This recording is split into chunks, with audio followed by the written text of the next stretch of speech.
Truth is a fugitive slave. Help us set the truth free. Who are you? Are you a skin color? Or a nationality? Or a last name? Are you a religion? Or a corporation? Or a military unit? Become a knowledge explorer and let wonder decide. This is not the news. Welcome to the knowledge revolution. Welcome to the underground newspaper. The Smoking Gun. Your genetic heritage. Who are your ancestors? Where did they come from? Are you German, Irish, Slavic, or Mandinka? Well, a new fad has emerged to help you discover who you really are. Bring your ancestry to life through your DNA. For just $199, you can find out who your ancestors are. An honest ad would say, we can tell you with some margin of error about 0.1% of your ancestry. 1 out of 200 people is a direct descendant of Genghis Khan. Genghis Khan, aka Temujin, conquered a third of the world around 1200 AD and is said to have had about 3,000 concubines. The guy conquered China, Russia, the Middle East, and India, then made all the most beautiful women his sex slaves. When he called together the wisest healers in his realms to give him the secret of longevity, they told him the most important thing was to stop having sex. Needless to say, Temujin died shortly thereafter. If you think of yourself as African American, there is an extremely high probability that some of your ancestors are slave owners, as the practice of slave owners siring children with their slaves was closer to an institution than a habit. The number of African Americans who could count Thomas Jefferson, George Washington, or Benjamin Franklin as great-great-great-great-great-grandparents probably far exceeds the number of Caucasian Americans who could make the same claim. The big picture here is that the number of your ancestors doubles with every generation. You have 2 parents, 4 grandparents, 8 great-grandparents, etc. So let's assume that there are 4 generations per century. So in 1900, you had about 16 ancestors. In 1800, you had about 256. In 1500, you had about 1,048,576. In 600 AD, you had about 72 million billion ancestors.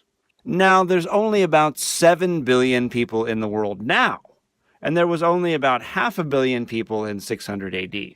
So there's 2 things to realize here. A, we are all inbred. B, we are all related.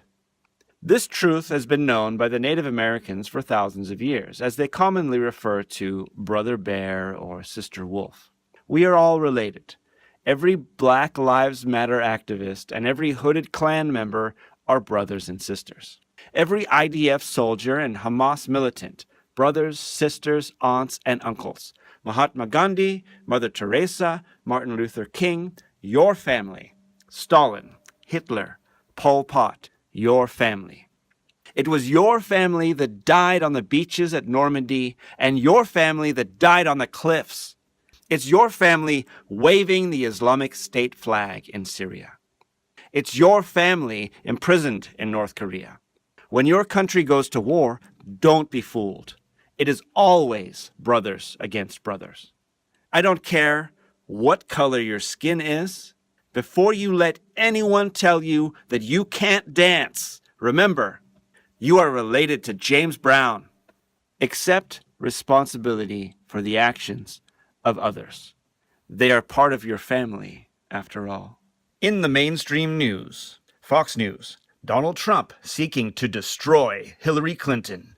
Ooh. MSNBC, Clinton indicates no pivot to center.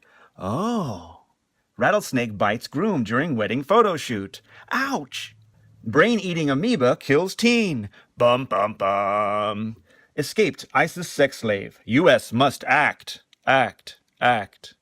Netflix unveils a new logo. Yay! Not in the mainstream news. Industrial production in the United States has been falling for several months and is now lower than it was in 2007. This in spite of the fact that since 2007, the U.S. population has grown by roughly 3.2%, or 10 million persons. Facebook's phone app has been listening to your conversations. Professor Kelly Burns, mass communication professor at the University of South Florida, has said that the tool appears to be using the audio it gathers not simply to help users identify a song, but appears to be listening into discussions to serve relevant advertising. She says that to test the feature, she discussed certain topics around the phone and then found that the site appeared to show relevant ads. Does the app listen to your political conversations to determine what sorts of ads you should be shown or pages you should be recommended? Food for thought. Freedom, or as William Wallace's character in the movie Braveheart would say, freedom! You're free, right? You can do what you want to, say what you want to, go where you want to. You vote in free and open elections for the party of your choice. Of course, there are limits to your freedom. You aren't free to be invisible, transport yourself instantly anywhere you want to, or fly like Superman. Neither are you free to kill anyone you don't like or visit Fort Knox when you feel like it. You aren't free to shop naked or borrow your neighbor's spouse for a weekend. There are both natural and cultural limits to freedom. There is another limit to freedom, but to know it, we have to do a little work. You see, you are not free to live in a world without poverty or war. You are free to work towards such a world, but reality is affected by your decisions, not determined by them. You are free to affect reality, but here's the rub. Imagine you are old, wealthy, and have committed yourself to alleviating hunger wherever it may occur. Imagine you research the best programs for rehabilitating communities where hunger is most severe. Let's say you find one program that stands out amongst the rest. They have photos of school children's smiling faces, sprouting farms, and water gushing from wells. You decide to donate your substantial fortune to support the program. Now let's imagine you've been tricked. The program doesn't even exist. The photos came from some stock image gallery, and your donation has just been wired to the Cayman Islands. Were you truly free, or was your freedom confiscated by a carefully laid mental trap? Imagine, just for fun, that the mainstream news is produced, not by human intention, but scripted, by a hyper-advanced, artificially intelligent supermind, which cross-references every credit card swipe, website click, license plate scan, text message, or income tax filing to create a highly predictive model of human behavior for the precise purpose of manipulating your and our collective decision-making process, to forward some clandestine imperative or myopic agenda. Imagine that nothing you see on the nightly news, nothing, is real.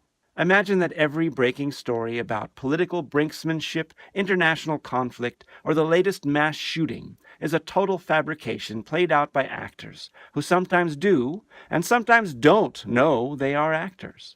Close shots of dozens of demonstrators carefully edited to eliminate the confused faces of hundreds of bystanders.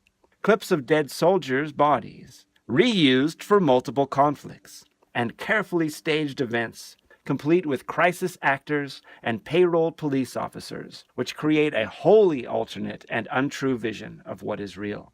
Not just for the fun of playing pretend, but for the express purpose of manipulating your ability to make decision. Now, are you still free? You may be free to conduct yourself within the confines of your own mind, but you are only free to affect reality if your mind has some bearing on what is true. If you live in a fantasy world of nightclubs, theme parks, and 24-hour BS news, you may be free to act on the impulses your reality corrals you toward, but you are in fact nothing more than a character study in someone else's play, or more accurately, cattle in a mental corral. Be wary of governments who grant rights to their citizens. You are born with rights. It is the work of good government to protect rights, not grant them. You are free before any Constitution or Bill of Rights comes to play. And the right to freedom is completely meaningless without the right to truth. Welcome to the age of knowledge. Welcome to the underground newspaper. Break the chains of mental slavery. Walk the path of selfhood. Become a knowledge engineer. Sign up for the newsletter and review our information sources at undergroundnewspaper.org.